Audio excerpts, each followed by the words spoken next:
The telegram arrived at the boarding house in St. Louis, Missouri on a Tuesday morning in late April of 1882, and Florence Bennett's hands trembled so violently she could barely read the words through the blur of tears that sprang instantly to her eyes. Your man Ethan caught by Ridge gang stop taken to Colorado territory stop. They mean to hang him stop come quick. If you care stop signed Marshall Hewitt. Florence read it 3 times before the full weight of it settled into her bones like ice water. Ethan Kincaid, the cowboy who had left St. Louis 6 months ago with promises to return once he had saved enough money working the cattle drives out west, was in mortal danger. The Ridge gang was notorious even here in Missouri, a group of outlaws who had been terrorizing the Colorado mining towns and surrounding territories for the better part of 2 years. They were led by a man named Cyrus Ridge, who was said to be as cruel as he was clever, and they had no qualms about killing lawmen, miners, or anyone else who stood in their way. She had known Ethan since they were both 18, meeting at a church social where he had asked her to dance with such earnest politeness that she could not refuse even though she had never seen him before that evening. He was tall and lean with dark hair that fell across his forehead and eyes the color of summer grass, and when he smiled at her, she felt something shift in her chest that she had never experienced before. They had courted for 2 years before he proposed, and she had accepted without hesitation, believing with the certainty of youth that nothing could ever separate them.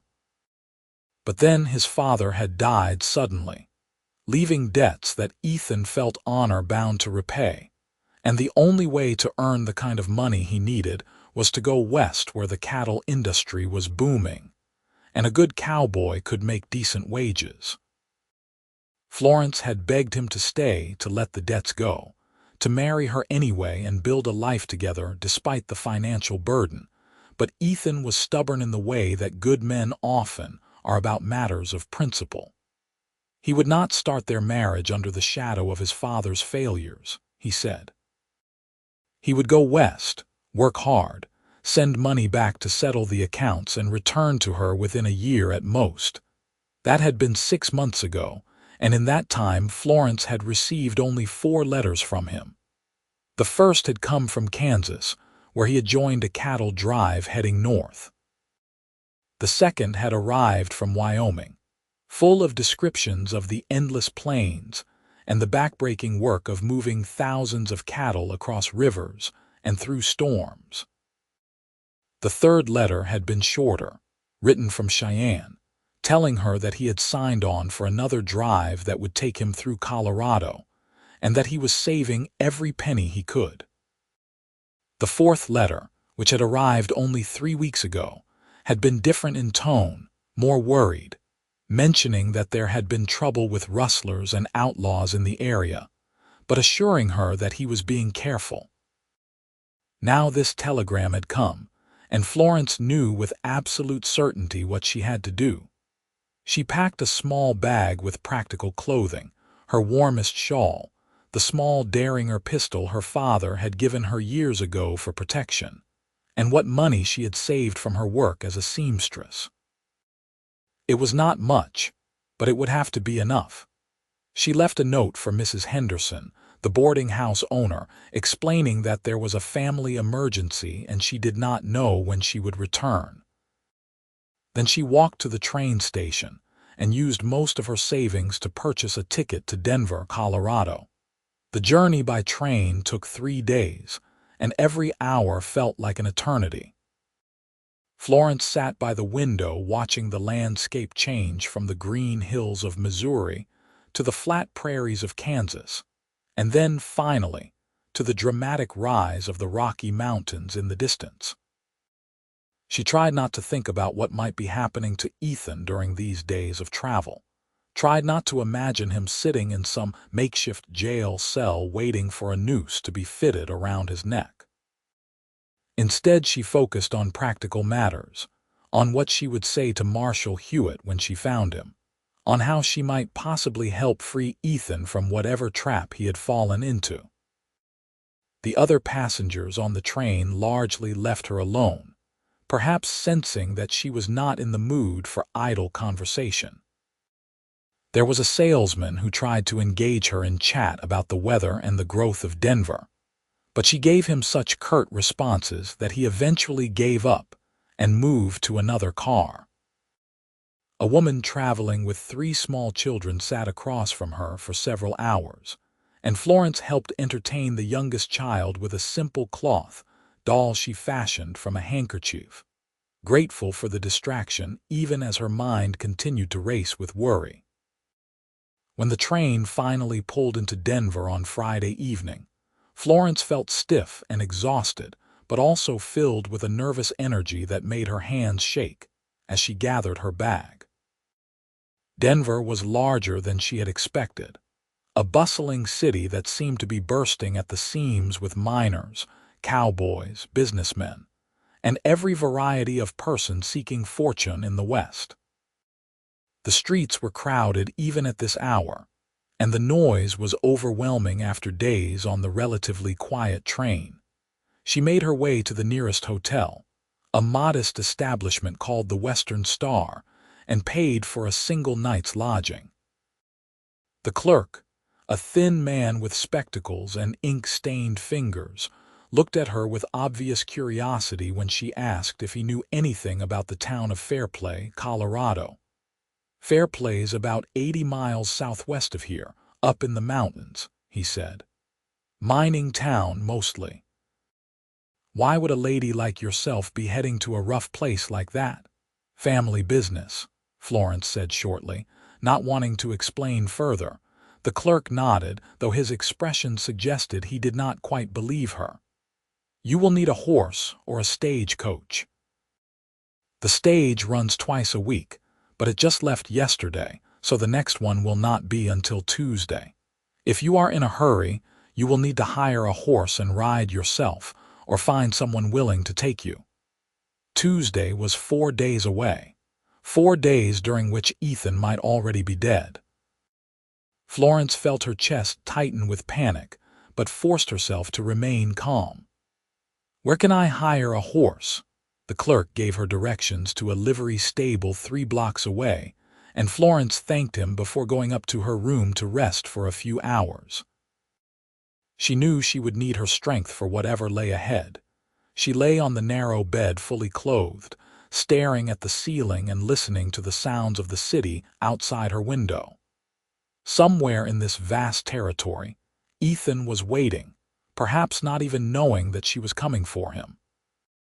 She thought about the last time she had seen him, standing on the platform at the St. Louis train station with his hat in his hands, and that serious expression he got when he was trying not to show emotion. He had kissed her goodbye with such tenderness that she had nearly changed her mind about letting him go, had nearly grabbed his arm and begged him one more time to stay. But she had not, because she loved him and because she understood that he needed to do this thing for himself, for his own sense of honor and manhood. Now she would do what she needed to do for him. She would ride to Fairplay, find Marshall Hewitt, and somehow, someway, she would save the man she loved. Before dawn on Saturday morning, Florence was at the livery stable. The owner, a gruff man named Patterson with a weather-beaten face and kind eyes, listened to her request and then shook his head slowly. Madam, I cannot in good conscience rent you a horse to ride 80 miles through mountain country by yourself.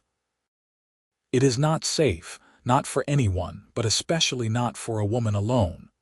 There are still outlaws working these roads, not to mention the natural dangers of the terrain. I have to go, Florence said firmly. Someone I care about is in trouble in Fairplay, and I cannot wait until Tuesday for the stage. Please, I can ride well. My father taught me when I was young, and I am not afraid of hard travel. Patterson studied her for a long moment, and Florence met his gaze without flinching. Finally, he sighed. I believe you are determined enough to do this thing with or without my help, so I would rather make sure you are properly equipped. I will rent you a good sturdy mare named Rosie. She has a calm temperament and knows these mountain trails. I will also give you supplies, a bedroll, food, and a map. The trail to Fairplay follows the South Platte River for part of the way and then climbs up through the mountains. If you ride hard, you might make it in 2 days, but 3 would be more reasonable. I will do it in 2, Florence said. Patterson nodded and set about preparing everything she would need. Within an hour, Florence was mounted on Rosie, a sturdy chestnut mare with gentle eyes, and riding out of Denver as the sun began to rise over the mountains to the east. She had changed into a split riding skirt she had sewn specifically for this journey, along with a practical blouse, vest, and the wide-brimmed hat Patterson had insisted she take to protect her from the sun. The first few hours of riding were almost pleasant. The morning was cool and clear, and the trail followed the river through relatively gentle terrain. Florence settled into the rhythm of the horse's gait, her body remembering the riding lessons from her youth more easily than she had expected. She passed a few other travelers heading toward Denver, including a freight wagon and a group of miners, but no one bothered her beyond a nod of greeting. As the day wore on and the sun climbed higher, the landscape began to change. The trail started to climb more steeply, winding up into the foothills of the Rockies. The air grew thinner and cooler, and Florence found herself breathing harder with the exertion. Rosie was steady and sure-footed, picking her way carefully over the rocky sections of trail, and Florence was grateful for Patterson's choice of mount. By late afternoon, Florence's muscles were aching and her back felt stiff, but she pushed on. She stopped only briefly to water Rosie at a small creek, and to eat some of the jerky and bread Patterson had packed for her. As she sat on a rock beside the creek, listening to the sound of the water and the wind in the pine trees, she allowed herself a moment to feel the full weight of her exhaustion and fear. What if she was too late? What if the Ridge gang had already carried out their threat? What if Ethan was already gone from this world and she was making this desperate journey for nothing? She shook her head sharply, refusing to let those thoughts take hold. She had to believe she would make it in time. She had to believe that Ethan was still alive, still waiting, still needing her. As the sun began to set, Florence realized she would need to stop for the night. The trail was becoming too dangerous to navigate in darkness, and she did not want to risk Rosie stumbling and injuring herself. She found a small clearing just off the trail, partially sheltered by a stand of pine trees, and made camp. She unsaddled Rosie and rubbed the mare down with handfuls of grass before tethering her where she could reach water and graze. Then Florence unrolled her bedroll, built a small fire, and heated a can of beans for her supper. The night was cold at this altitude, and Florence wrapped herself in her shawl and blanket, sitting close to the fire and watching the sparks rise up toward the star-filled sky. She thought about Ethan, about the nights they had spent sitting on the porch of her boarding house talking about their future together. He had promised her a house with a real kitchen and a garden, maybe even a few chickens. Simple dreams, but they had seemed so real and attainable when he spoke of them, as if he could will them into existence through sheer determination. She must have dozed off eventually, because she woke with a start to find the fire burned down to embers, and the sky beginning to lighten with pre-dawn gray.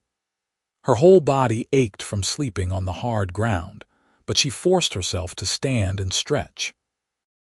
She rekindled the fire enough to make coffee in the small pot Patterson had provided, then ate more bread and dried meat while the sky brightened to full morning. By the time the sun was fully up, she was back in the saddle and riding hard toward Fairplay. The trail climbed higher and higher, winding through mountain passes where the rock walls rose up on either side, and the wind whistled through with a mournful sound. Florence pulled her shawl tighter and kept riding, counting the miles in her head, trying to calculate how much farther she had to go. Around midday, she met a prospector leading a mule laden with mining equipment. He looked surprised to see a woman traveling alone and called out to her as she approached. "You lost, miss." "No, I am heading to Fairplay," Florence called back. "How much farther?" "Another 20 miles or so, I would reckon.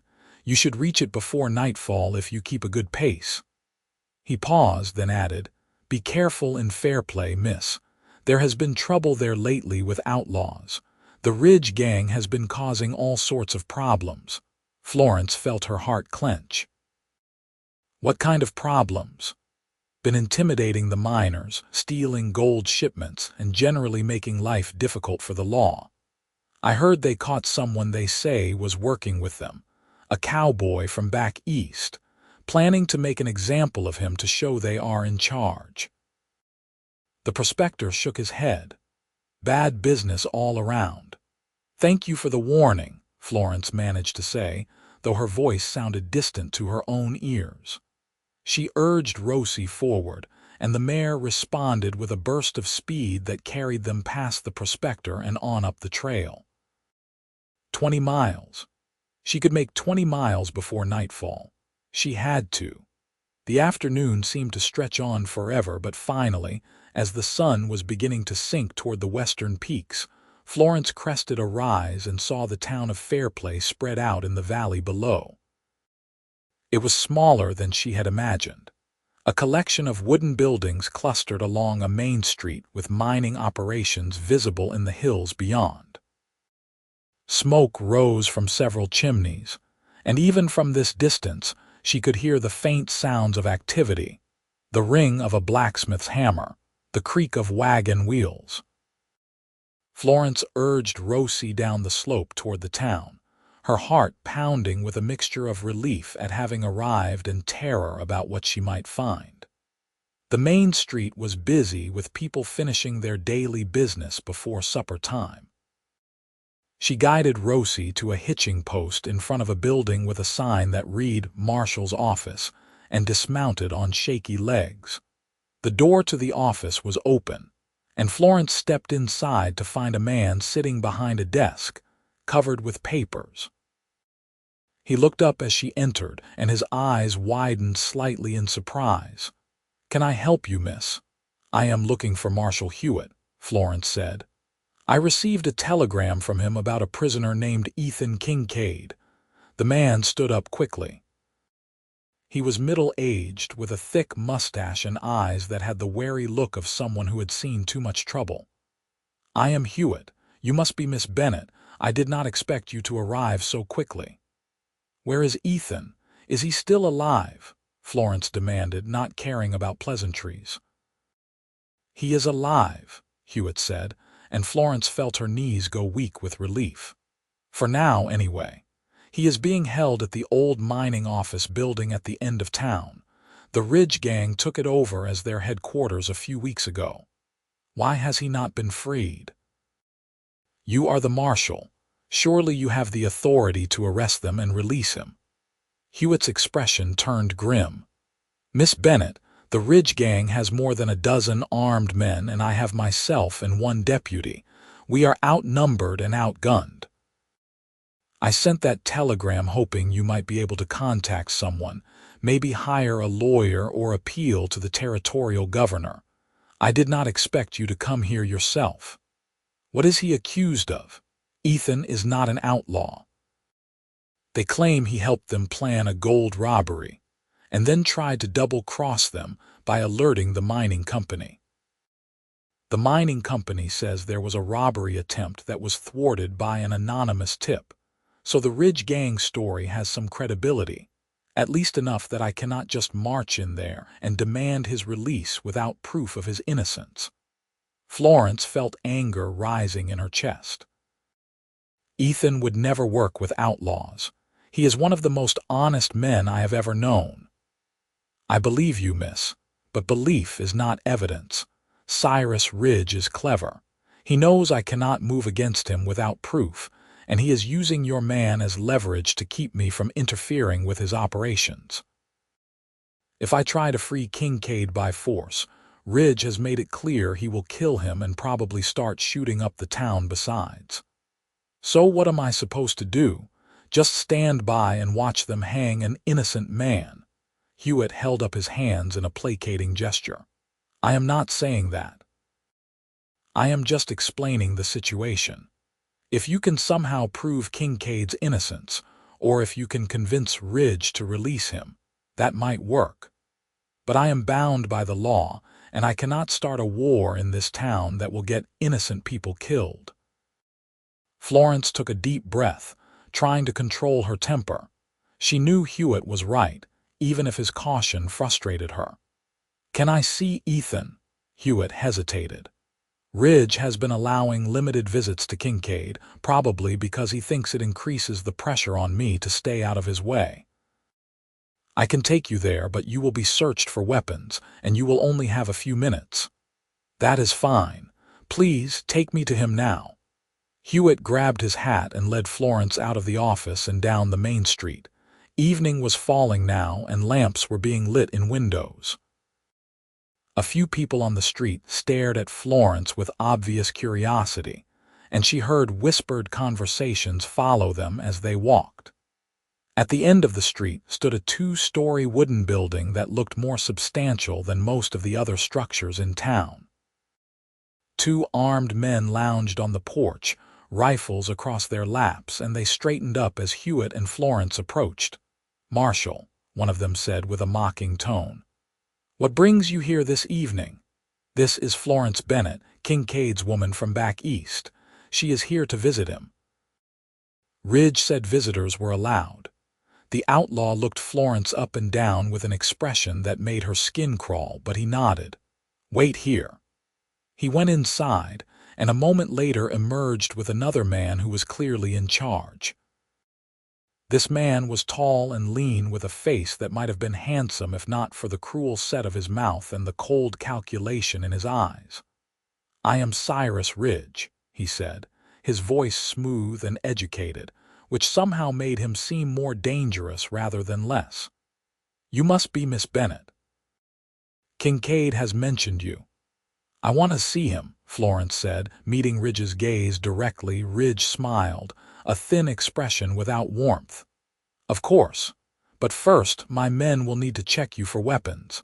I am sure you understand we cannot be too careful." One of the outlaws, a younger man with a scraggly beard, stepped forward and patted Florence down with hands that lingered longer than necessary. She endured it with gritted teeth, glad that she had left her derringer in her saddlebag, as she had not wanted to risk it being confiscated. When the search was complete, Ridge gestured toward the door. 5 minutes, Miss Bennett. And the marshal stays outside." Florence followed Ridge into the building, through a main room where several more armed men were playing cards and drinking, and then up a narrow staircase to the second floor. He unlocked a door at the end of the hallway and pushed it open. "Your lady is here to see you, Kincaid. Make the most of it." Florence stepped into the room, and her heart lurched at the sight of Ethan. He was sitting on a narrow cot pushed against one wall, his hands and feet shackled with chains. He looked thinner than she remembered, his face shadowed with several days' worth of beard, but his eyes were still that same bright green, and they widened with shock and joy when he saw her. "Florence," he breathed, and then louder with panic in his voice, "Florence, what are you doing here? You should not have come."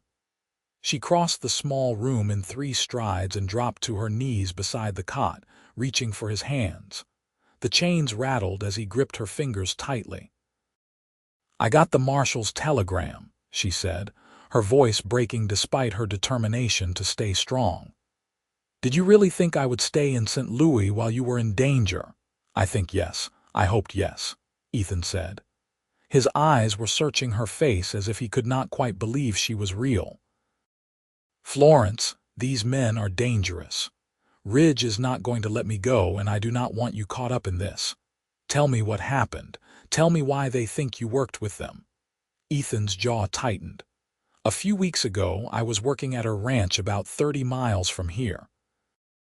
One night, some men came to the bunkhouse and started asking questions about the ranch's security, about when gold shipments from the local mines passed through. I realized they were planning a robbery, and I managed to slip away and alert the mining company. The robbery failed, and the Ridge gang figured out someone had tipped off the authorities. They tracked me down and dragged me here, claiming I had been working with them all along and betrayed them. It is a lie, but they have convinced enough people that Marshall Hewitt cannot just let me go."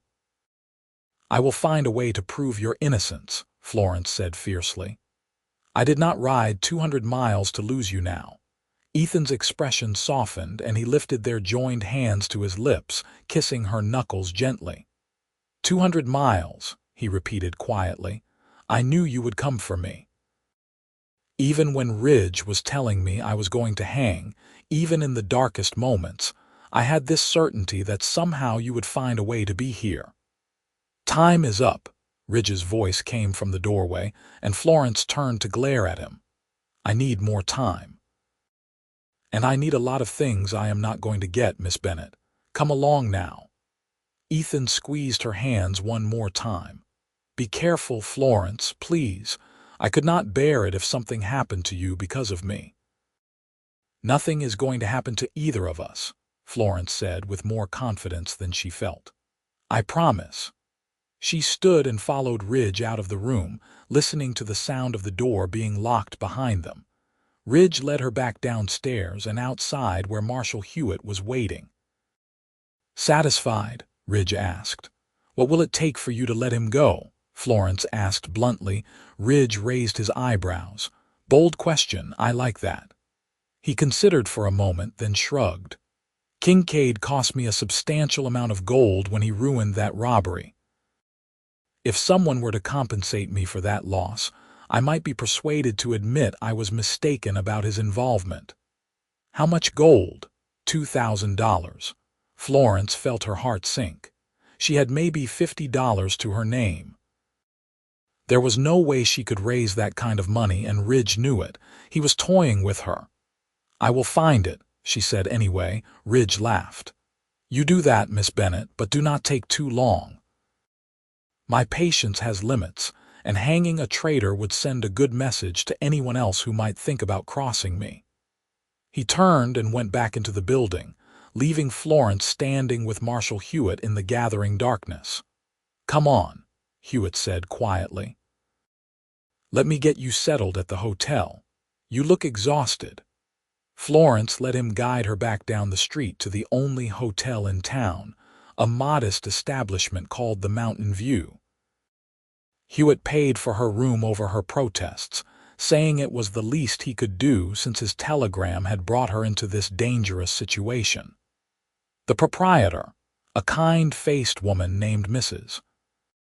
Carson, showed Florence to a small but clean room on the second floor and promised to have hot water brought up for washing.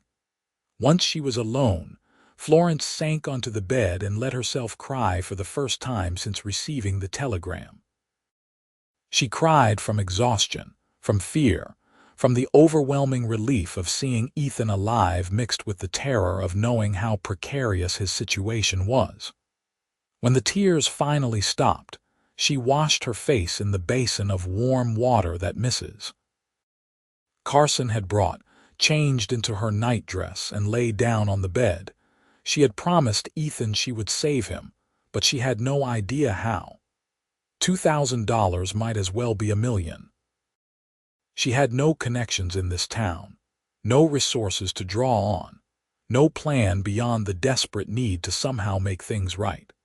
As she lay in the darkness listening to the sounds of the town settling down for the night, Florence thought about everything Ethan had told her. Ridge wanted money, which meant he could be reasoned with, could be negotiated with. That was something, at least. But where could she possibly get that kind of sum? Her mind went to the gold mines themselves. Fair play existed because of the gold found in these mountains. Men came from all over the country to seek their fortunes here. If she could somehow help with a legitimate mining operation, maybe earn money or at least earn enough goodwill to get help freeing Ethan, that might work. But mining required equipment, knowledge, and time, none of which she had. She fell asleep with no answers, her dreams troubled by images of Ethan in chains and Ridge's cold smile. The next morning, Florence woke early and dressed in her practical riding clothes. She went downstairs to find Mrs. Carson serving breakfast in the small dining room, and the older woman insisted Florence sit and eat a proper meal. "You are the talk of the town, dear," Mrs. Carson said as she set down a plate of eggs and biscuits. A woman riding all the way from St. Louis to help her man. "It is very romantic, though I wish the circumstances were different." "What do people here think of the Ridge gang?" Florence asked. Mrs. Carson's expression darkened. "They are a blight on this town. Most people are afraid of them, and rightfully so. They have beaten men who oppose them, burned down a business that refused to pay their protection money, and generally made life difficult for law-abiding folks. But they are also careful not to push too far. They know if they cause too much trouble, the territorial government might send troops, and they do not want that. Is there anyone in town who might stand up to them? Anyone with resources or influence?" Mrs. Carson thought about it. "There is Benjamin Walsh, who owns the largest mining operation in the area. He has money and men working for him. There is also Father Michael at the church, who has some moral authority. And I suppose the miners themselves could be rallied if someone gave them a good enough reason, but they are a rough bunch and mostly concerned with their own claims." Florence nodded, filing away this information. After breakfast, she thanked Mrs. Carson and went out to explore the town properly. Fairplay was built along a single main street with various businesses and homes branching off it. There was a general store, a blacksmith, 2 saloons, the church Mrs. Carson had mentioned, and various other establishments that served the mining community. Florence went first to the church, a simple white building with a modest steeple. She found Father Michael inside, a man in his 50s with gentle eyes and a soft voice. She explained her situation, and he listened with sympathy. "I knew something was wrong with the accusation against Mr. Kincaid," he said. "The few times I encountered him before his arrest, he struck me as an honest, hard-working young man, but I am afraid I have little influence over men like Cyrus Ridge. I have tried to appeal to his conscience, if he has one, and gotten nowhere." "What if the whole town stood together against him?" Florence asked. Father Michael sighed. "That would be ideal, but fear is a powerful force, Miss Bennet. Most people here just want to keep their heads down and get by. They have seen what happens to those who oppose Ridge directly." Florence thanked him and left, feeling discouraged but not defeated. She walked to the edge of town where the largest mining operation was located, a series of tunnels cut into the mountainside with various structures for processing ore. She asked to speak with Benjamin Walsh and was directed to an office building where she found a man in his 40s reviewing paperwork. Walsh looked up when she entered, surprise crossing his face. "You must be Miss Bennet. Word travels fast in a small town. What can I do for you?" Florence explained her situation once again, emphasizing that Ethan had actually helped prevent a robbery that would have cost Walsh money. "He is innocent, and I need help proving it and getting him free from Ridge's custody." Walsh leaned back in his chair, studying her. "I believe you. I also believe that sometimes innocent people get caught up in bad situations. But here is the reality, Miss Bennet. If I move against Ridge openly, he will retaliate against my mining operation. He has already made threats. I have a responsibility to my workers and their families." I cannot start a war that might get people killed. So you will just let him continue to terrorize this town. I am not saying that. I am saying I need to be strategic about how I oppose him. If you can find evidence that proves Kincaid's innocence beyond doubt, I will support you in taking it to the authorities. But I cannot move based on belief alone. Florence felt frustration rising but forced herself to stay calm. What if I could get Ridge's own men to turn against him? Walsh raised his eyebrows. That would certainly change things, but Ridge is careful about who he trusts. I am not sure how you would accomplish that. Florence was not sure either, but an idea was beginning to form in her mind. Thank you for your time, Mr. Walsh. She left the mining office and walked back toward town, her mind racing. If she could not raise the money Ridge wanted, and she could not convince the town to stand together against him, then she needed to find another way. She needed to understand Ridge better, needed to find a weakness she could exploit. She spent the rest of the day wandering the town and listening to conversations. In the general store, she heard miners talking about how Ridge controlled most of the illegal whiskey trade in the area. In one of the saloons, where she stood just outside the door and listened, she heard men discussing how Ridge had connections to other outlaw gangs throughout Colorado. At the blacksmith shop, she learned that Ridge's men regularly had their horses shod there, and that they sometimes talked carelessly when they thought no one important was listening. By evening, Florence had a better picture of Ridge's operation. He was not just a simple outlaw. He was running a criminal enterprise that included robbery, extortion, smuggling, and probably more. He was also smart enough to maintain a veneer of civilization, dressing well and speaking politely, which made him more dangerous because people underestimated him. That night, Florence returned to the old mining office building where Ethan was being held. The same guards were on the porch, and they recognized her from the previous day. "Come to see your man again," one of them asked with a leer. "I want to speak with Mr. Ridge," Florence said firmly. The guard looked surprised but shrugged and went inside. A few minutes later, Ridge himself emerged. "Miss Bennett, I did not expect to see you again so soon. Have you come up with my $2,000 already?" "No, but I have a proposition for you." Ridge's eyes glinted with interest. "I am listening." "You said Ethan cost you gold when he ruined your robbery. What if I could make up for that loss in another way? I am a skilled seamstress. I could work for you, make clothing, do alterations. I could work in one of the saloons serving drinks. Whatever you need, I will do it, and you can keep my wages until the debt is paid." Ridge studied her for a long moment, then shook his head. "That is very noble of you, Miss Bennett, but it would take you years to work off that kind of debt, and I do not have years. I need to make an example of Kincaid soon to maintain my reputation."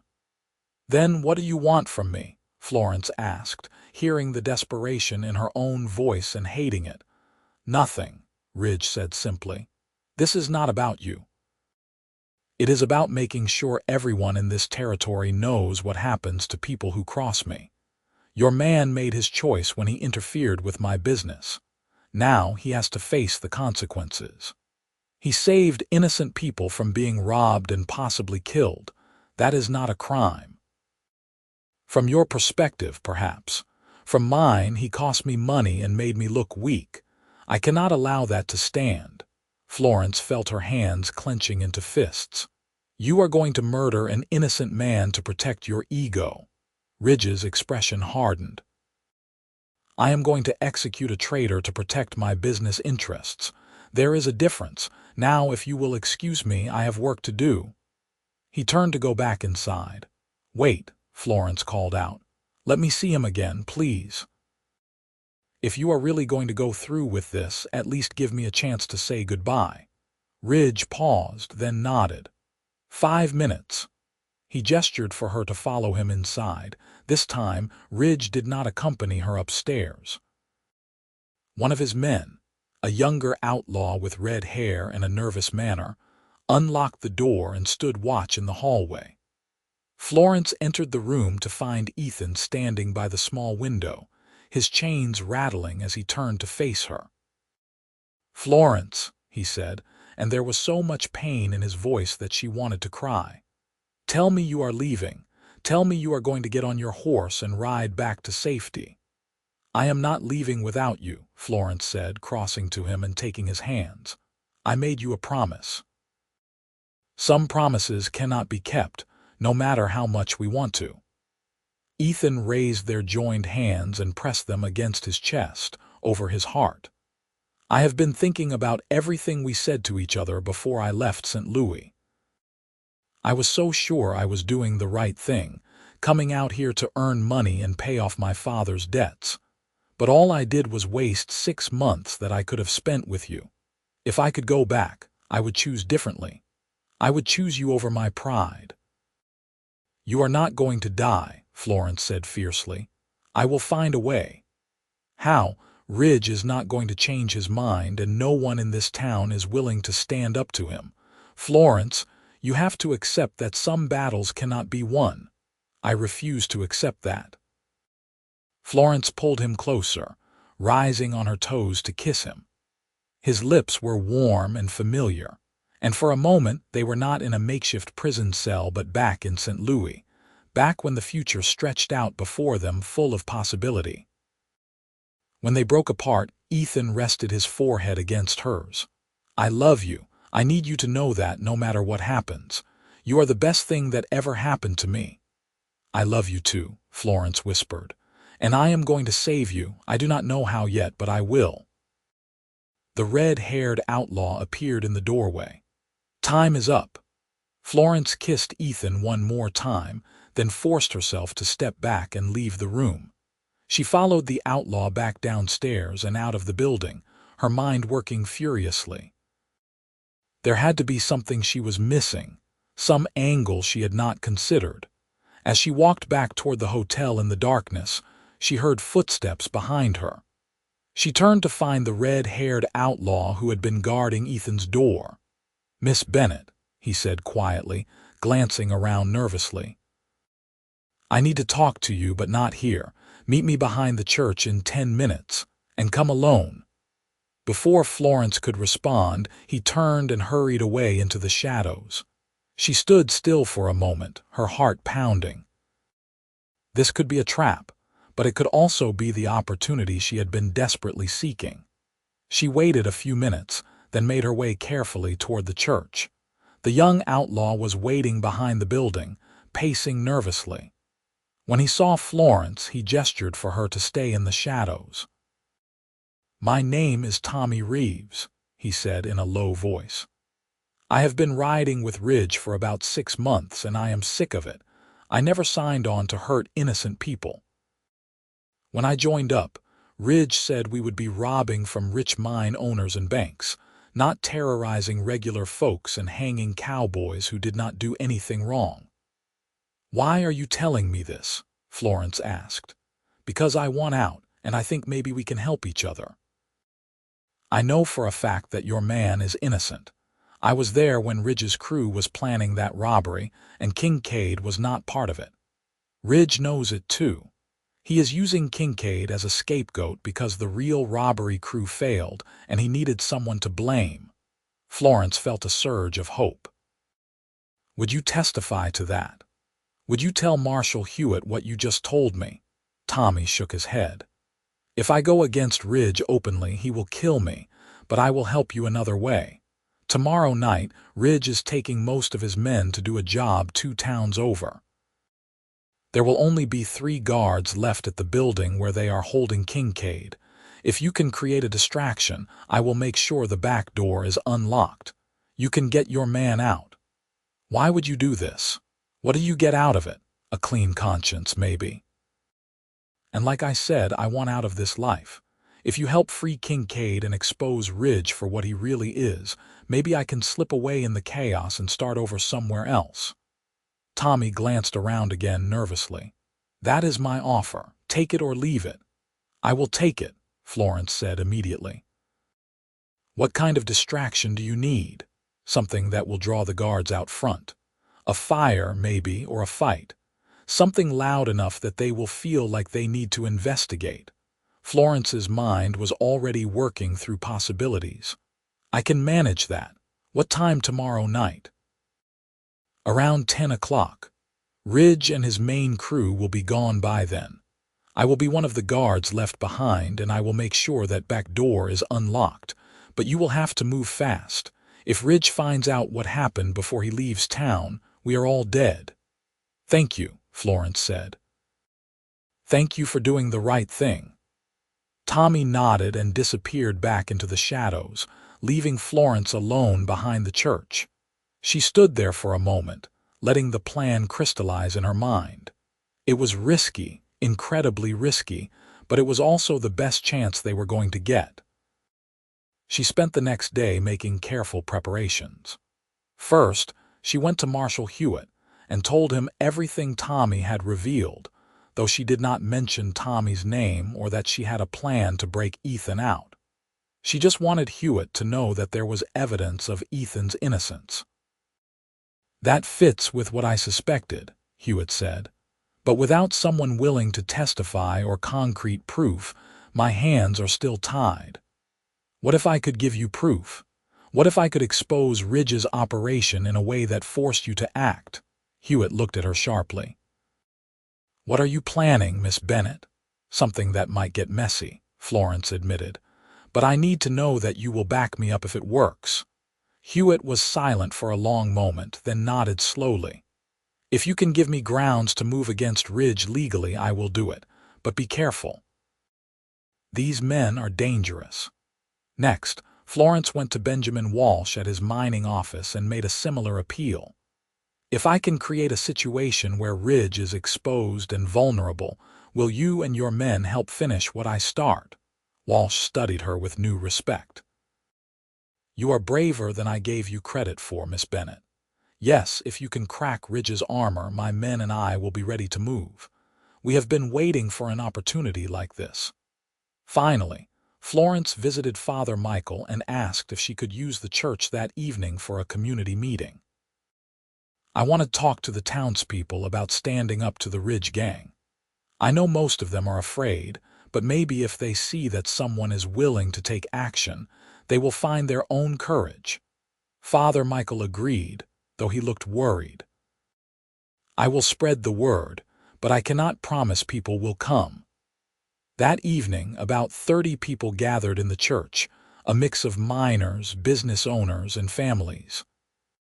Florence stood at the front and told them everything, about how Ethan had been falsely accused, about how Ridge was using fear to control the town, about how they all deserved better than to live under the thumb of outlaws. I am not asking you to fight, she said. I am just asking you to be ready.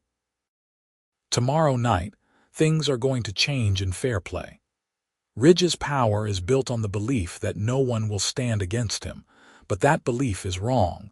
We can stand against him. We can take our town back. She saw doubt on many faces, but she also saw anger and a spark of hope. When the meeting ended, several people came up to thank her for speaking out. A few miners said they would be ready to help if needed. It was not an army, but it was something. Florence spent that night at the hotel barely sleeping, going over the plan again and again in her mind. At dawn, she rose and dressed, then went through her pack until she found the small derringer her father had given her. She loaded it carefully and tucked it into the pocket of her riding skirt. She did not want to use it, but she would if she had no other choice. The day crawled by with agonizing slowness. Florence tried to stay busy, helping Mrs. Carson with chores around the hotel and trying not to think about all the ways her plan could go wrong. Finally, as the sun began to set, she saw Ridge and most of his men riding out of town, heading west. Tommy had been telling the truth. At 9:30 that night, Florence slipped out of the hotel and made her way to the general store. She had purchased a bottle of kerosene earlier in the day, and she had also gathered some rags and newspapers. She moved quietly through the dark streets until she reached a storage shed near the old mining office building where Ethan was being held. The shed was full of old mining equipment and wooden crates, and it was far enough from other buildings that a fire there would not spread to homes or businesses. Florence doused the rags and newspapers with kerosene, then used a match to light them. The flames caught quickly, and within minutes the shed was blazing. She stepped back into the shadows and watched as the fire grew brighter and smoke began to billow into the night sky. It did not take long for people to notice. She heard shouts of fire from various directions, and soon people were running toward the blaze with buckets. More importantly, the 3 guards on the porch of the mining office building abandoned their posts to go see what was happening. Florence waited until the guards were out of sight, then ran to the back of the building. Just as Tommy had promised, the back door was unlocked. She slipped inside and found herself in a dark hallway. She moved quickly and quietly up the stairs, praying that Tommy had managed to clear the way. At the top of the stairs, she found Tommy waiting. He pressed a key into her hand. His door, 3rd on the right. You have maybe 5 minutes before the others realize the fire is not that serious and come back. Thank you, Florence whispered, then hurried down the hallway. She unlocked the door and burst into the room to find Ethan sitting on the cot, looking startled. Florence. What? No time to explain. We are leaving now. She crossed to him and started working on the lock on his shackles with a small pick she had borrowed from the blacksmith on the pretext of needing to fix her trunk lock. Her hands were shaking so badly that it took several tries, but finally, the shackles clicked open. Ethan stood up, rubbing his wrists. What did you do? Started a fire as a distraction. Come on, we have to go. They ran out of the room and down the stairs. Tommy was gone, already making his own escape. Florence and Ethan slipped out the back door and into the darkness. Florence led the way through a series of back alleys toward the livery stable where Rosie was waiting. They were almost there when they heard a shout behind them. Stop! The prisoner is escaping. Run! Florence grabbed Ethan's hand and they sprinted the last 100 yards to the stable. Patterson, the livery owner, was waiting with Rosie already saddled and a second horse prepared for Ethan. Go, Patterson said. I heard what you were planning from Walsh. Head north toward the Walsh mining operation. His men are waiting there to help. Florence and Ethan mounted quickly and rode hard out of town. Behind them, she could hear more shouting and the sound of gunfire. Someone was shooting in their direction, but the darkness and their speed made them difficult targets. They rode for what felt like hours, but was probably only 20 minutes before they saw the lights of the Walsh mining operation ahead. Benjamin Walsh himself was waiting with a dozen armed miners. Miss Bennett, you did it, Walsh said as they rode up. I heard the commotion from town. Ridge's remaining men are in chaos. This is our chance to end this. We need to get to Marshal Hewitt, Florence said, breathless from the ride. With Ethan free and your support, he can finally arrest Ridge and his gang. Walsh nodded. My men and I will ride with you back to town. It is time to clean up Fairplay. The group rode back toward town, and Florence felt Ethan's hand grip hers tightly. I cannot believe you did this, he said. You actually did it. I told you I would not leave without you. When they arrived back in Fairplay, they found the town in an uproar. The fire was out, but people were gathered in the streets, talking excitedly. Marshal Hewitt emerged from his office with his deputy, and his eyes widened when he saw Ethan. Miss Bennett, please tell me you have evidence to justify what you just did. I do, Florence said. She explained about Tommy Reeves and his testimony, though she admitted she did not know where Tommy was now. He can confirm that Ethan was never part of Ridge's gang, and that Ridge was planning to execute him just to make an example. "Even without Reeves, we have enough now," Walsh said, stepping forward. "With Kincaid free and my men backing you up, we can finally move against Ridge properly. His remaining men in town are outnumbered and confused. This is our moment." Hewitt looked around at the assembled miners and townspeople, many of whom had come out of their homes to see what was happening. He seemed to make a decision. "All right. Walsh, have your men help my deputy round up Ridge's crew who are still in town. We will hold them in the jail until we can sort out who has done what. When Ridge returns and finds his operation collapsed, he will either flee or try to fight back. Either way, we will be ready for him." Over the next several hours, the town mobilized in a way it had not done before. Walsh's miners and some of the braver townsmen worked with Marshal Hewitt to arrest the outlaws who had been left behind when Ridge rode out. Most of them surrendered without much fight, realizing they were outnumbered and that their leader was not there to protect them. Florence and Ethan stayed close to Marshal Hewitt through it all, both of them knowing that they would not be truly safe until Ridge himself was dealt with.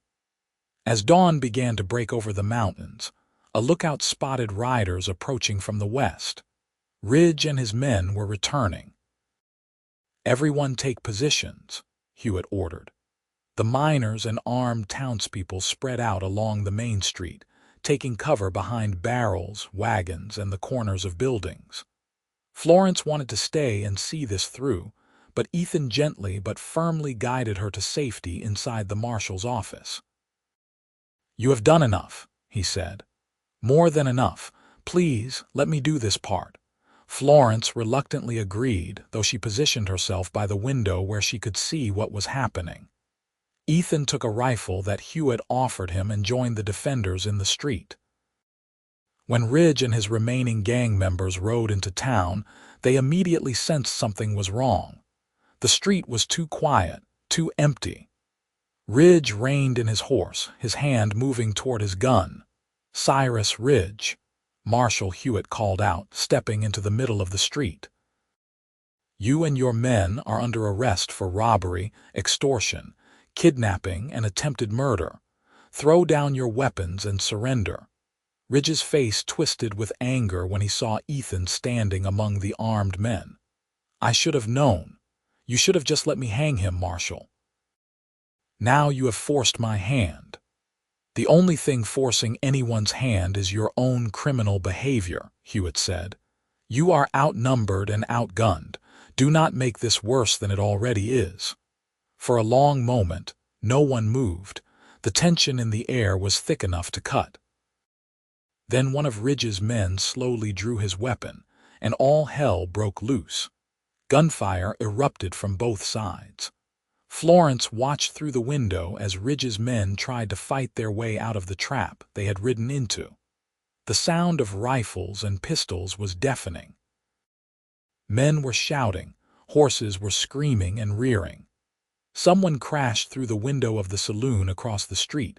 Florence saw Ethan take cover behind a water trough, returning fire with careful, measured shots. She saw Benjamin Walsh organizing his miners with the calm of someone who had been in difficult situations before. And she saw Marshal Hewitt standing his ground in the middle of the street, his rifle raised, calling for surrender. The fight lasted maybe 5 minutes, though it felt like an eternity. When the smoke began to clear, 3 of Ridge's men were wounded and being disarmed. 2 more had been killed. Ridge himself was on the ground, his shoulder bleeding, his gun lying several feet away. Hewitt walked over and kicked the gun further out of reach, then gestured for his deputy to cuff Ridge. "It is over." Ridge looked up at him with pure hatred in his eyes. "You think this changes anything? There will be others like me." "Maybe," Hewitt said, "but they will know what happened here. They will know that Fairplay stood up and fought back. That means something." Florence ran out of the marshal's office and straight to Ethan, who caught her in his arms. She could feel him trembling with adrenaline, but he was unhurt. "It is over," he said, echoing Hewitt's words. It is really over. Over the next few days, the town slowly returned to normal. Ridge and his surviving gang members were transported to Denver to face trial. Tommy Reeves, the young outlaw who had helped Florence free Ethan, was never seen again, and Florence hoped he had made good on his plan to start over somewhere else. Marshal Hewitt took detailed statements from both Florence and Ethan about everything that had happened. With Ridge in custody and multiple witnesses willing to testify, including several of his own captured men who were eager to make deals, Ethan's name was officially cleared of all charges. Florence and Ethan stayed at the Mountain View Hotel for another week, partly to make sure all the legal matters were properly concluded, and partly because neither of them had the energy to leave right away. They spent their days walking around Fairplay, which seemed like a different town now that the shadow of the Ridge gang was gone. People smiled more, talked more freely. Several townspeople thanked Florence personally for having the courage to stand up when others had not. On their final evening in Fairplay, Ethan and Florence sat on the porch of the hotel watching the sun set over the mountains. Ethan had his arm around her shoulders, and she was leaning against him, feeling more content than she had in months. "I have been thinking," Ethan said quietly, "about what I said to you when you visited me in that cell, about how I wasted 6 months coming out here instead of staying with you." "You were trying to do the right thing," Florence said. "Maybe, but I was also being stubborn and proud. I thought I had to prove something, had to be the kind of man who could pay off his father's debts and start fresh. But you know what I realized while I was locked up in that room, thinking I was going to die? What? That the only thing that really matters is being with the people you love. Everything else, the money, the debts, the pride, it is all just noise. You are what matters, Florence. You rode 200 miles to save me. You risked your life for me. How could I ever think that anything else was more important than that?" Florence felt tears prickling at her eyes, but they were good tears. "So what do we do now?" Ethan pulled back slightly so he could look at her face. "We go back to St. Louis, if that is what you want, or we stay out here and build a life in the West. I do not care where we are as long as we are together, and I want to get married as soon as possible. No more waiting, no more delays. I want you to be my wife." "Yes," Florence said without hesitation. "Yes to all of it. Yes to getting married. Yes to building a life together. Yes to everything." Ethan kissed her then, soft and sweet and full of promise. When they broke apart, he was smiling in a way she had not seen since before he left St. Louis all those months ago. "We could stay here in Colorado," Florence said thoughtfully. "I have grown fond of these mountains. And it seems like there are opportunities here, especially now that the town is safer. Are you sure? It is not an easy life out here. I just rode 200 miles alone, broke you out of an outlaw's prison, and helped organize the town to fight back against a gang. I think I can handle the challenges of frontier life."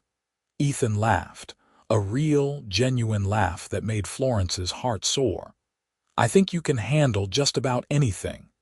They were married 3 days later in Father Michael's church, with most of the town in attendance. Benjamin Walsh served as a witness, and Mrs. Carson cried happy tears through the entire ceremony. Marshal Hewitt gave a toast at the small reception afterward, praising Florence's courage and determination. "She rode 200 miles to find her cowboy," Hewitt said, raising his glass. "And when she got here, she did not just save one man. She saved a whole town, to Florence and Ethan." "To Florence and Ethan," the crowd echoed. After the wedding, Ethan and Florence stayed in Fairplay. Ethan found work with Benjamin Walsh's mining operation, not as a miner but as a security supervisor, helping to protect the workers and shipments from any future outlaw activity. Florence opened a small seamstress shop, using the skills she had developed back in St. Louis to serve the growing town. Her shop did well, especially after she began making practical work clothes specifically designed for the demands of mountain life. They rented a small house on the edge of town, with a view of the mountains and enough land for a vegetable garden. It was modest but comfortable, and Florence found herself happier than she had ever been, even despite the challenges of frontier living. The winters were harsh, the work was hard, and there were many moments when she missed the comforts of St. Louis. But she had Ethan, and that made everything worthwhile. In the spring of 1883, about a year after they had married, Florence discovered she was pregnant. The news filled both of them with joy mixed with apprehension, as the nearest doctor was in Denver and medical care on the frontier was uncertain at best. But Mrs. Carson, who had helped deliver half the babies in Fairplay, assured Florence that she would be well cared for. Their first child, a son they named Samuel after Ethan's father, was born in late autumn of that year. The birth was difficult, and there were moments when Florence was afraid she might not survive it, but Mrs. Carson's skill and Ethan's constant presence got her through. When she finally held her baby boy in her arms, with Ethan sitting beside her on the bed and looking at them both with wonder, Florence felt a completeness she had never known was possible. As Samuel grew from a baby into a toddler, Florence watched Ethan transform into a devoted father. He would come home from long days working at the mine and immediately scoop Samuel up, playing with him and telling him stories until the little boy fell asleep in his arms. On Sundays, the three of them would walk to church together, and afterward they would often picnic by the creek that ran through town. Fairplay continued to grow and prosper in the years following the defeat of the Ridge Gang. New businesses opened, more families moved to the area, and the town began to feel less like a rough mining camp and more like a real community. Florence made friends among the other women, and she and Ethan became pillars of the small society that was developing. In 1885, Florence gave birth to their second child, a daughter they named Grace. The birth was easier this time, and Grace was a calm, happy baby who rarely fussed. Samuel, now nearly 2 years old, was fascinated by his little sister and would sit beside her cradle for hours, watching her sleep. As the children grew, Florence often thought about that desperate ride from St. Louis to Fairplay, about how terrified she had been, and how uncertain the outcome had seemed. It felt like a lifetime ago, like something that had happened to a different person. But then, she would see Ethan playing with the children, or feel his arm around her as they sat on their porch in the evenings, and she would remember exactly why she had made that journey. One evening in the summer of 1887, after the children were asleep and Florence and Ethan were sitting outside watching the stars come out over the mountains, Ethan turned to her with a thoughtful expression. "You ever regret it?" he asked. "Coming out here, leaving your old life behind?" Florence considered the question seriously. "Sometimes I miss certain things. I miss my friends from St. Louis, miss the theaters and libraries, miss the ease of city life. But regret it? Never. You were in trouble and I came for you. How could I regret that? You did more than come for me. You saved me. You saved this whole town, really. None of this," he gestured at their house, at the peaceful town spread out below them, "would exist if you had not been brave enough to take action when everyone else was paralyzed by fear." "I was just as afraid as everyone else," Florence said. "I just did not have the luxury of letting fear stop me." "That is what courage is," Ethan said. "Being afraid and acting anyway. You are the bravest person I have ever known, Florence Kincaid." Florence leaned her head on his shoulder, feeling the solid warmth of him. When I received that telegram saying you were in danger, I knew immediately that I would do whatever it took to reach you. I did not know if I could save you, but I knew I had to try. And when I got to Fairplay and saw you in that cell when you said I knew you would come for me, I realized something. What? That we are not two separate people making separate choices. We are a team, a partnership. Your troubles are my troubles. Your joys are my joys. That is what it means to love someone the way I love you. Ethan kissed the top of her head. I knew you would come for me because I know you. I know your heart, your strength, your determination. Even in my darkest moments, even when Ridge was threatening to hang me, I had this absolute certainty that somehow, someway you would find me. And you did. They sat in comfortable silence for a while, listening to the night sounds of the mountains around them. An owl hooted somewhere in the distance. A breeze rustled through the pine trees. Inside the house, one of the children made a small sound in their sleep, then settled again. I want to tell the children about it someday, Ethan said. About how their mother rode 200 miles through dangerous territory to save their father. I want them to know what kind of woman you are. Tell them that love makes you brave, Florence said. Tell them that when someone you love is in trouble, you do not hesitate, you do not calculate the odds, you just act. Tell them that. As the years passed, the Kincaid family continued to grow and thrive. In 1889, Florence gave birth to their third child, another son they named Thomas. By this time, Ethan had been promoted to manager of Benjamin Walsh's entire mining operation, and the family was financially secure in a way they never had been during those early struggling years in St. Louis. Samuel grew into a serious, thoughtful boy who loved books and often talked about becoming a teacher.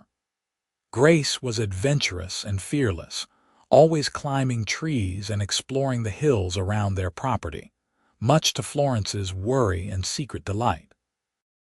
Little Thomas was still too young to show much personality, but he was healthy and happy, and that was enough. Florence's seamstress shop had expanded, and she now employed 2 other women to help with the work. She had also begun teaching sewing classes to girls in the town, passing on skills that she believed would serve them well regardless of what path their lives took. Ethan often joked that she was teaching an entire generation of Colorado girls to be as independent and capable as she was. The story of how Florence had ridden 200 miles to save Ethan and then helped free Fairplay from the Ridge gang became something of a local legend. New arrivals to the town would hear the tale and seek out Florence, wanting to meet the woman who had done such a remarkable thing. Florence always downplayed her role, insisting that many people had been brave that night, but the townspeople knew better. In 1892, when Samuel was 9, Grace was 7, and Thomas was 3, the territorial governor came to Fairplay as part of a tour of Colorado mining towns. There was a ceremony in the town square, and to Florence's surprise and embarrassment, she was called forward and presented with a commendation for her courage in standing up to outlaws and helping to establish law and order in the territory. Mrs. Kincaid represents the finest qualities of the American frontier spirit, the governor said in his speech. Courage, determination, loyalty, and an unwavering commitment to justice. Colorado is fortunate to have citizens like her. Ethan stood in the crowd with the children, beaming with pride. After the ceremony, as people crowded around to congratulate Florence, little Grace tugged on her mother's skirt. "Mama, why did the governor give you that award?" Florence knelt down so she was eye level with her daughter. "Because a long time ago, before you were born, your father was in trouble. Some bad men had him, and I had to ride a long way to help him." "How far?" Samuel asked, always interested in the practical details. 200 miles, Florence said, "from Denver to here." "That is really far," Samuel said, his eyes wide. "Did you ride by yourself?" Grace asked. "Yes, I did." "Were you scared?" Florence thought about how to answer that honestly. "Yes, I was scared. But your father needed me, and that was more important than being afraid." Thomas, not fully understanding the conversation but not wanting to be left out, threw his small arms around Florence's neck. "I love you, Mama." "I love you too, sweetheart," Florence said, holding him close. She looked over his head to where Ethan was standing, and their eyes met across the crowd. In that moment, she saw everything they had built together, everything they had survived, everything they had become. That evening, after the children were in bed and the house was quiet, Florence sat at her desk writing a letter to her old friend Margaret back in St. Louis. She had maintained correspondence with a few people from her previous life, though the letters came less frequently as the years passed and their lives diverged. "Dear Margaret," she wrote, "today I received a commendation from the territorial governor for events that took place 10 years ago. It made me reflect on how much has changed since I left St. Louis on that desperate journey to save Ethan. I was barely 20 years old then, convinced I was in love, but not really understanding what that word truly meant. Now I am 30, a wife and mother, a business owner and member of a community I helped shape. I know what love means now. It means riding into danger without hesitation. It means building a life together through hardship and joy. It means choosing each other every day, even when it would be easier not to. Ethan and I have 3 beautiful children, a comfortable home, and work that we find meaningful. We have built something real and lasting. When I think back to that frightened girl boarding a train in St. Louis, I barely recognize her. But I am grateful to her for having the courage to take that first step because it led me here to this life, to this family, to this love. I hope you are well, dear friend. Write when you can. With affection, Florence. She sealed the letter and set it aside to mail in the morning, then joined Ethan in their bedroom. He was already under the covers, reading by lamplight. "The governor's speech was quite something," he said as she changed into her nightgown. "I thought you were going to die of embarrassment when he called you a hero." "I am not a hero," Florence said, climbing into bed beside him. "I am just someone who did what needed to be done." "That is what a hero is, Florence. Someone who acts when action is needed, who stands up when others sit down, who rides 200 miles into danger because love demands it." Florence settled against him, her head on his chest, listening to the steady beat of his heart. "Do you remember what you said to me that first time I visited you in Ridge's prison?" "I said a lot of things." "You said I knew you would come for me. How did you know?" Ethan was quiet for a moment, his hand gently stroking her hair. "Because I know you. Because even in the darkest moment, when I was certain I was going to die, I could not imagine a world where you got that telegram and did not come. It was not hope exactly. It was deeper than that. It was knowledge. You would come for me because that is who you are.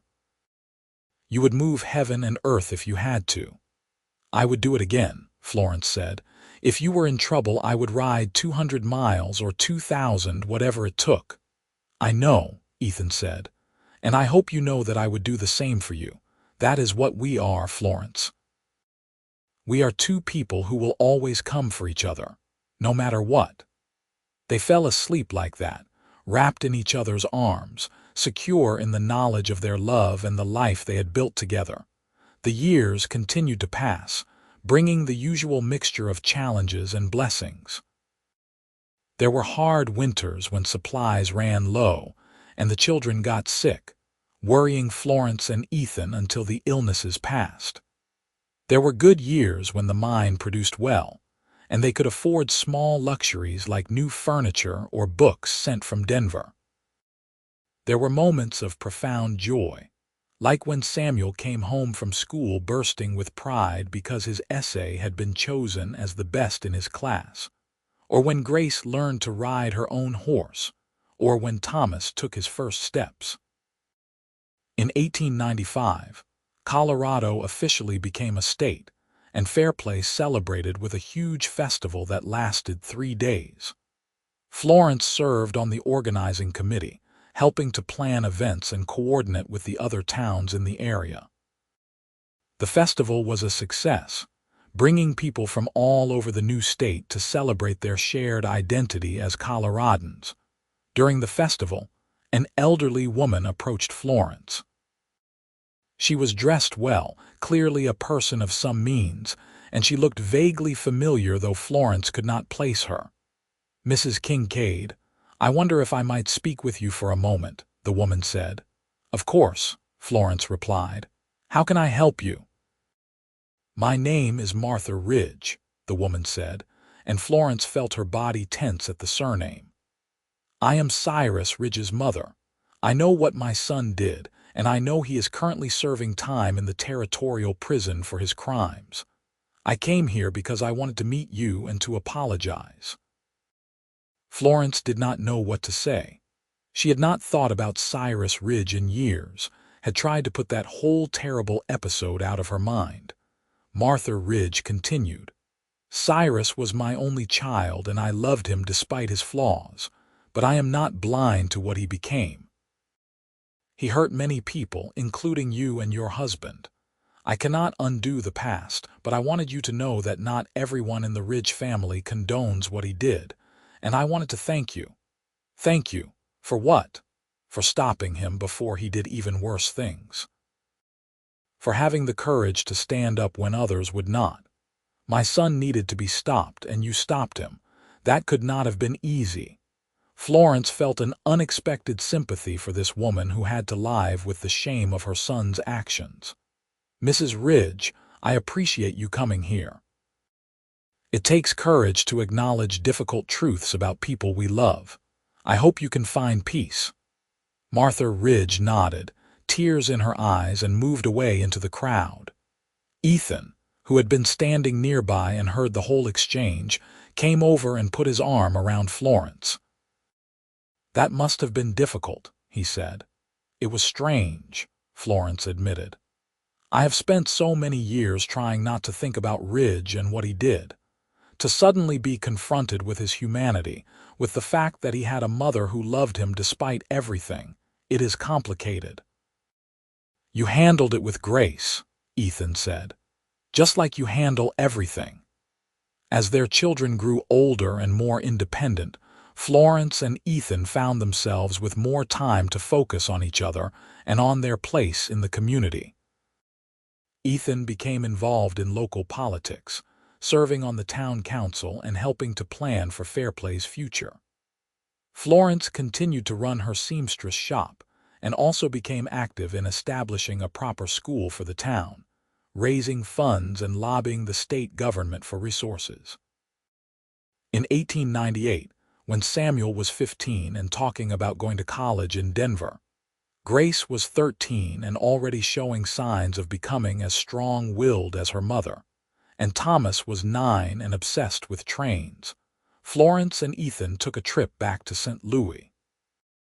It was their first visit in 16 years, and Florence was struck by how much the city had grown and changed, and also by how much she had changed. They visited the boarding house where Florence had lived before coming to Colorado. Mrs. Henderson had long since passed away, and the building was now owned by someone else.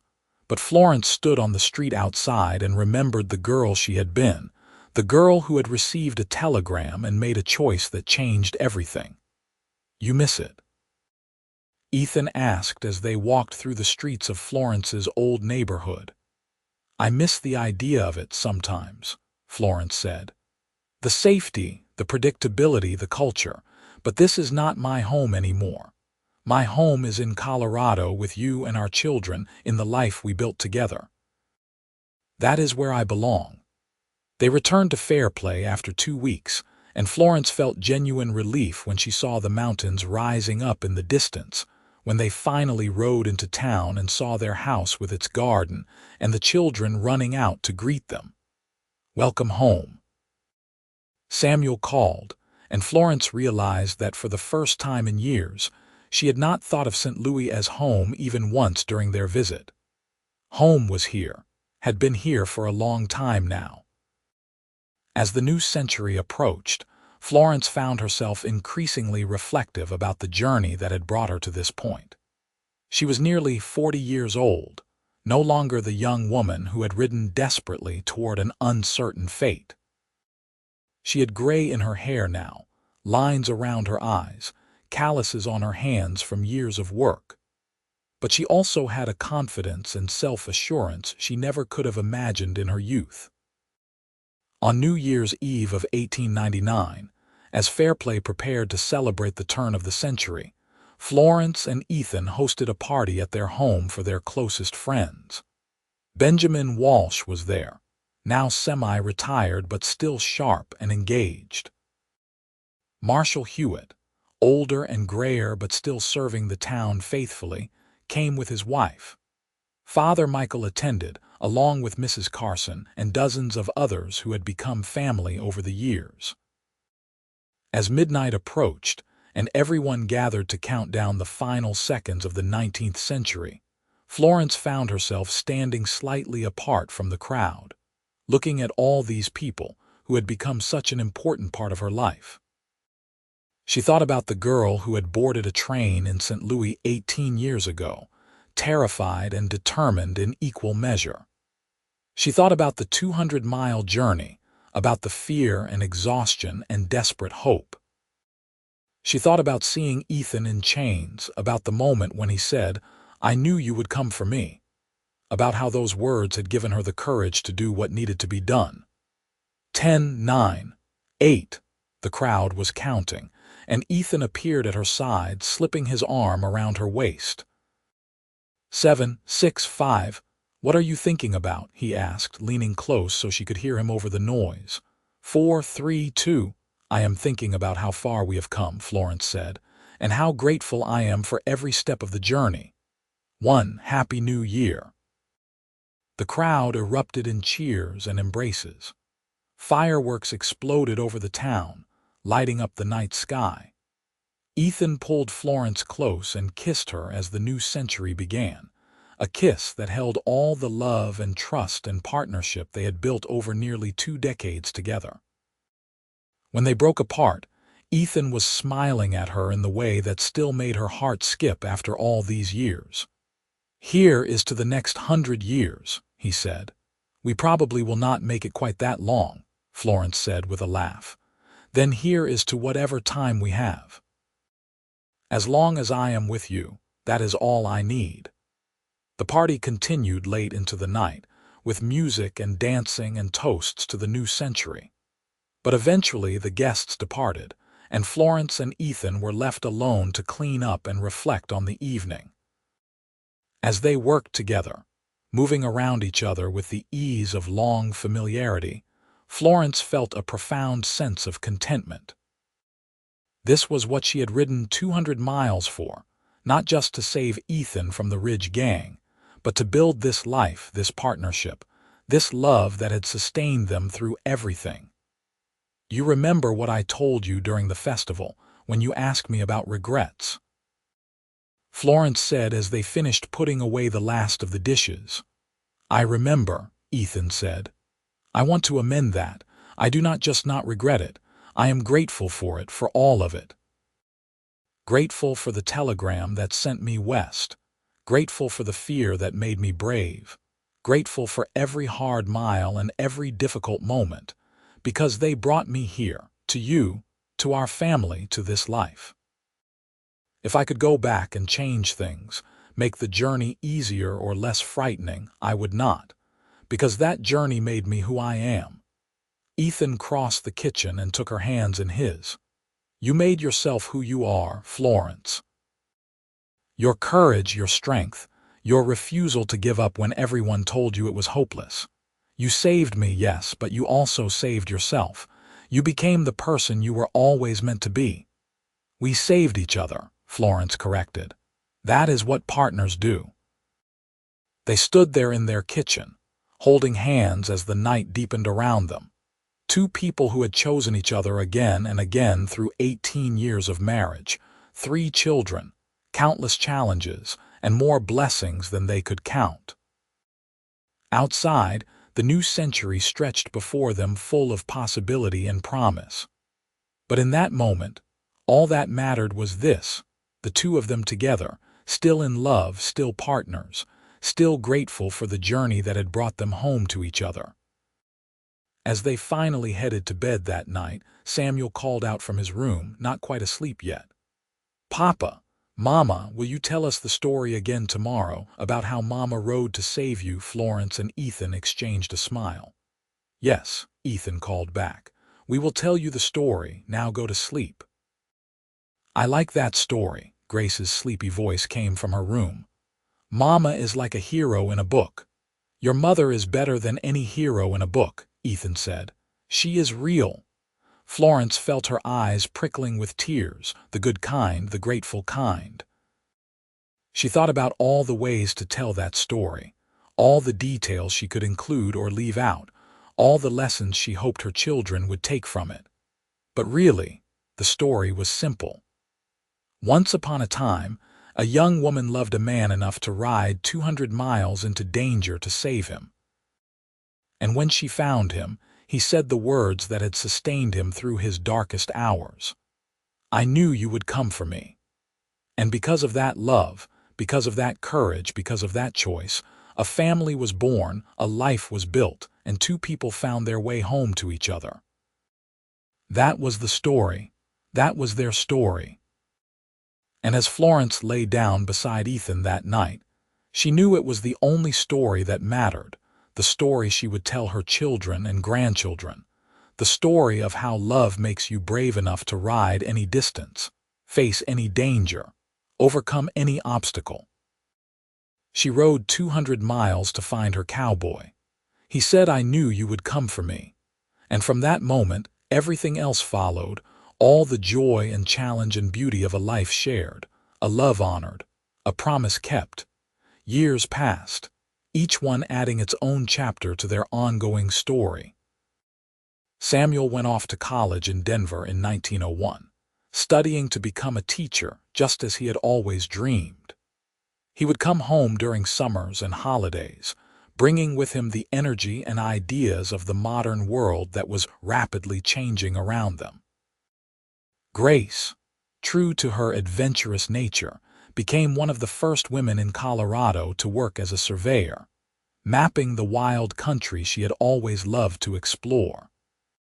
Thomas, their youngest, eventually took over management of the Walsh mining operation when his father retired, carrying on Ethan's legacy in the community. Florence and Ethan grew old together in the house they had made into a home. They added a porch where they could sit and watch the sunsets over the mountains, and Florence planted flower gardens that became famous throughout the region. The seamstress shop was eventually passed on to one of her former students, but Florence continued to sew, making quilts and clothes for her growing number of grandchildren.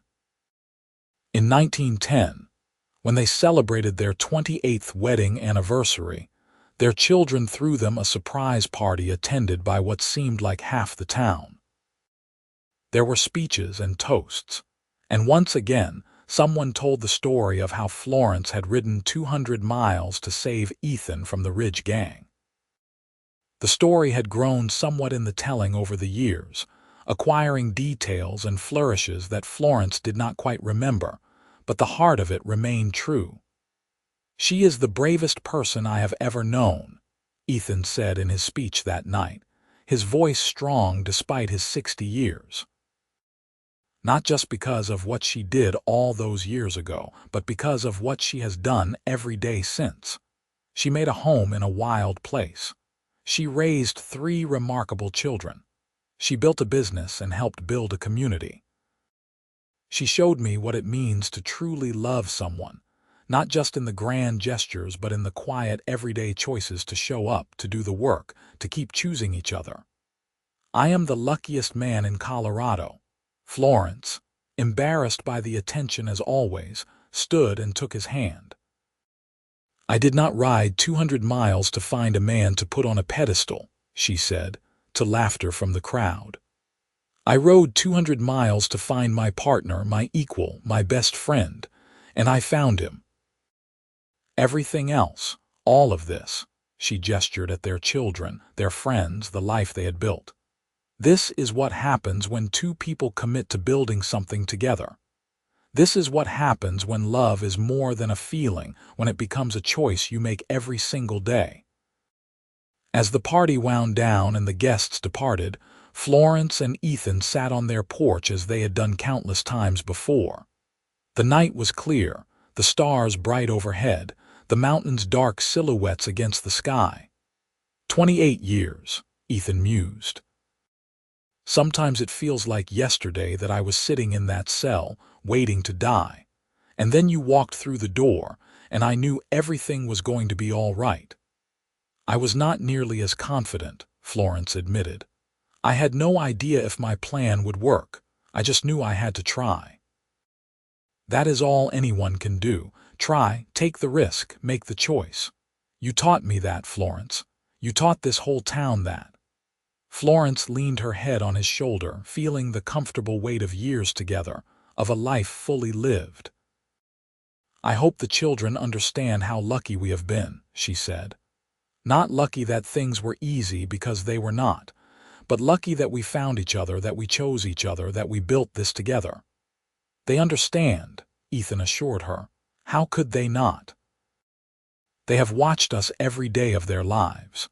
They know what real love looks like because they saw it growing up. In 1918, as the world emerged from the devastation of the Great War, Florence and Ethan celebrated their 36th wedding anniversary quietly, just the two of them. Their children were grown with families of their own, scattered across Colorado but staying in close touch. Florence was 60 years old now, her hair completely gray, her body showing the effects of a lifetime of hard work. Ethan, at 68, had developed a slight limp from an old mining injury, and his once dark hair was now white as snow. But they were healthy and content, grateful for each day together. On a warm summer evening, as they sat on their porch watching the sun set, Ethan suddenly turned to Florence with an intense look in his eyes. "What is it?" she asked, concerned. "I was just remembering something," he said. "Something I have not thought about in years. Do you remember that first visit when you came to see me in Ridge's makeshift prison?" "Of course I remember. You said something to me then. You said I did not ride 200 miles to lose you now, and in that moment I believed you. I believed that somehow, despite all the odds, despite how hopeless everything seemed, you were going to find a way, and you did." Florence smiled. "I had no idea how I was going to do it. I was just saying what I needed to be true." "That is faith," Ethan said. "That is what faith looks like.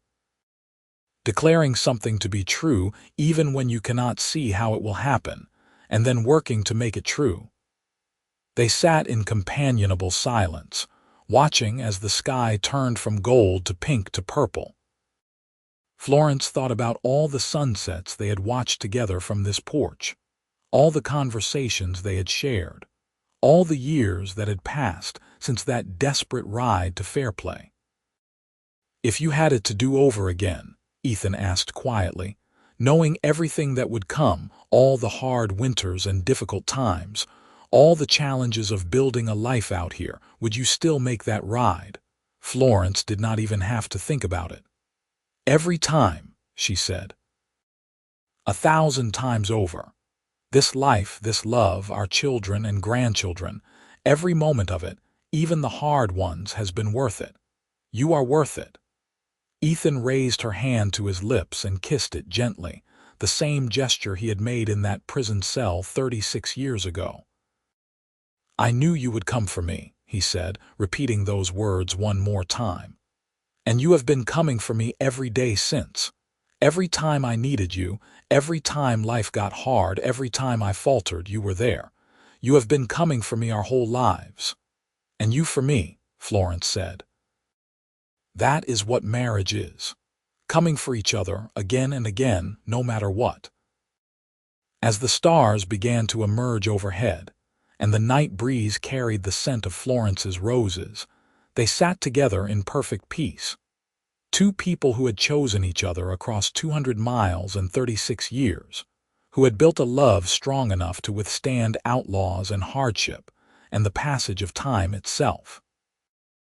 In the distance, they could hear the sound of the town settling in for the night, the community they had helped build and sustain. Tomorrow would bring its own challenges and joys, as every day did. But tonight, in this moment, everything was exactly as it should be. Florence Kincaid had ridden 200 miles to find her cowboy all those years ago. And every day since, in ways large and small, she had kept choosing him, kept riding toward him, kept believing in the love they had built together. That was the real story, not the dramatic rescue or the confrontation with outlaws, but the daily choice to keep showing up, to keep loving, to keep building a life together. And as they finally stood and went inside their home, their hands still joined as they had been for 36 years, Florence knew that this was the happiest ending of all. Not because everything had been perfect, but because they had faced it all together. Not because the journey had been easy, but because every hard mile had been worth it. Not because love had solved every problem, but because love had given them the strength to solve problems together. She rode 200 miles to find her cowboy. He said, "I knew you would come for me." And in the end, that was all that mattered. They had found each other, chosen each other, and built a life together that was richer and more meaningful than anything either of them could have imagined on that desperate day when Florence first received the telegram that would change both their lives forever.